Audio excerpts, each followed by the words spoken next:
Good evening, YouTube. It's Colin here. It is Sunday, the 11th of November. It's Remembrance Day up here in Canada. I think it's Memorial Day down in the United States. This is going to be a response of sorts to Heaven's video.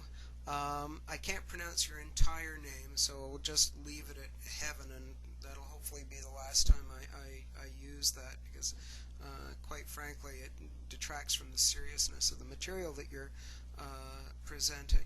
You know, I do understand your ambivalence towards the United States.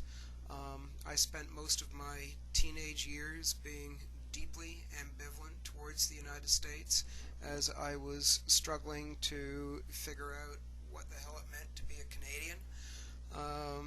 Our Prime Minister, Pierre Trudeau, said a long time ago that when you sleep next to the elephant, you have to be mindful of its fleas. Consequently, a big part of the Canadian identity is reacting to every little thing that goes on in the United States, and also a tendency to only find validation in our national identity if we are noticed. And as examples of that, I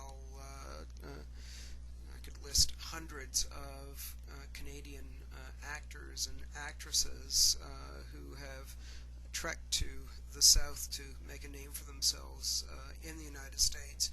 And it's only when they've been in the United States and been noticed by the United States do we suddenly think, oh, wow, you know, these are really talented guys. So the United States figures very, very prominently in the Canadian identity and in day-to-day life in Canada. Most of us live within 200 kilometers of your border, and certainly in my case, in Oshawa, Ontario, if I were to head straight south to Lake Ontario, it's probably no more than about 40 kilometers before I cross the border in the middle of Lake Ontario.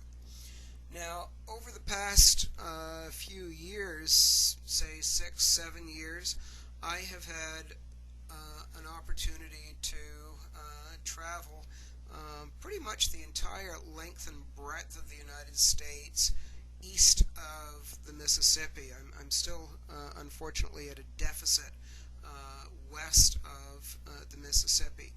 But I'll go back and give you an anecdote. A long time ago, I went to Athens, Greece.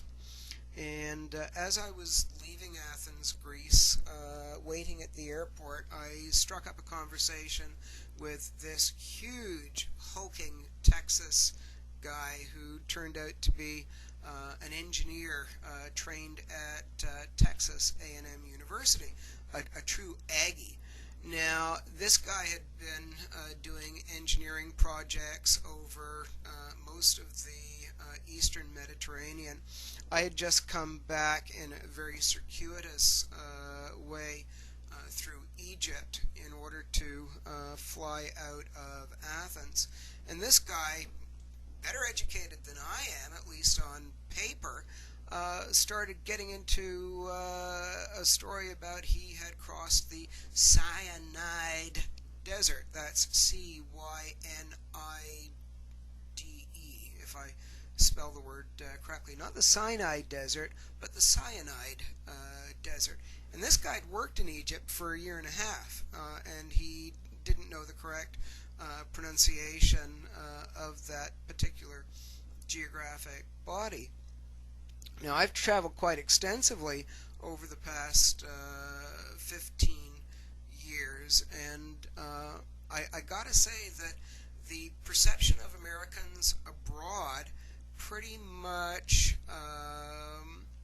approaches how you think Americans are perceived abroad.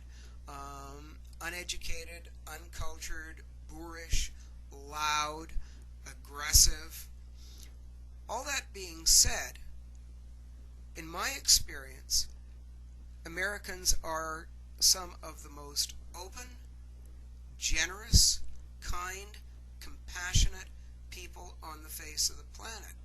Yeah, you could learn a thing or two about the way the world works. It's a serious deficit, particularly when you're carrying on wars in two countries. You project your military all over the planet, and good Lord, you've got nuclear weapons. But that being said, there is a fundamental decency about your country that you hardly find anywhere else on the planet. And it's only through my travels in the United States over the past 6 years that I've come to deeply appreciate the decency of the people down there. Yeah, there's still lingering problems with racism, economic disparity. Certainly, George Bush II has managed to polarize the American electorate, but quite frankly, I'd rather see an electorate that has strongly held opinions and feels compelled to participate in a democracy than the sort of culture of sheep we have up in this country, where we pretty much sit on our asses and expect government to solve all of our problems for us. There's very, very little active political participation in Canada, and quite frankly, I'm disgusted by it. You know, that really doesn't have anything to do with what's going on in the United States. But from this non-American's perspective, I love you all to death. I think you are a fantastic place. I've seriously considered moving to your country, despite the fact that your healthcare system is shit and ours is the best in the world. But hey, you know, nobody's perfect. I just wish you guys liked hockey a little bit more. But, you know, again, nobody's perfect. But God bless America. Thank you much.